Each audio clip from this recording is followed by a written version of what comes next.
Математиката секогаш била синоним за главоболка за повеќе мина.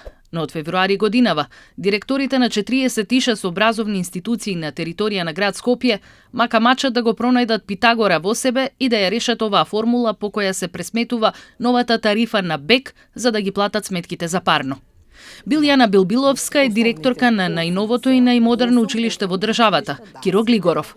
Но наместо да се гордее што зградата со која менаџира на стотици деца им овозможува достоинствено учење, таа се грижи како ќе ги плати сметките за парно за иследната грејна сезона, овие 9600 квадратни метри да бидат загреани. Ако последната сметка по старата тарифа беше 305.000 денари, значи јануари месец тоа беше, февруари месец веќе добивме шок 750.000 денари.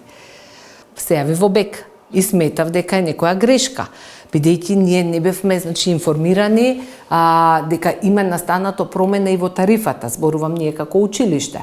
Прво се јавивме во БЕК дали има грешка и тие тогаш веднаш ми објаснија дека прво има покачување, но меѓутоа покачувањето е само во тарифата кај деловните потрошувачи.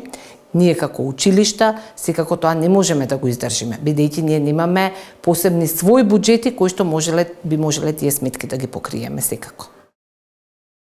Иста зграда, иста топлина, но сметка повисока за 2,5 пати. Од БЕК објаснуваа дека со последните измени на тарифниот систем за топлинска енергија укината е категоријата образование. Потрошувачите од оваа категорија се прераспределени во категоријата останати. Правилата се јасни, но училиштата немаат пари. План се чека од државата. Ако таа не изнајде начин како да се платат сметките, тогаш од овие цевки во следната грејна сезона нема да се емитува топлина. Тоа значи дека е известно доколку не се подмират сметките, од октомври децата да останат на студено. А планот на државата засега килав. Од Министерството за образование велат дека оваа година средствата за блок дотации кои им се префрлаат на општините за образовните институции на месечно ниво се зголемени за околу 400 милиони денари за основното и 100 милиони денари во средното образование во однос на 2021. Тоа се средства кои понатаму општините ги распределуваат за покривање на сите трошоци во кои покрај платите на вработените во училиштата спаѓаат и режиските трошоци за струја, вода, греење и слично. Парите на купче се звучни за уво, но не и кога ќе се подели колачот, вели градоначалникот на општина Ѓорче Петров, кој е член на управниот одбор на ЗЕЛС. 7 училишта од неговата општина се греат на нафта, а едно на дрва и работат на документација за да се приклучат на системот на БЕК. Но засега процесот најверојатно ќе запре заради новите цени, но и заради трошоците кои и во овие услови тешко се подмируваат, вели тој.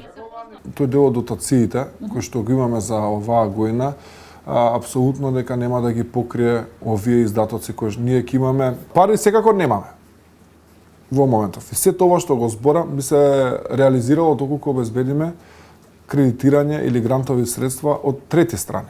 Сметките мораат да се платат, а магија за повеќе пари засега нема. За да бидат згреани, ќе мора да трпи и така дискутабилниот квалитет на образованието.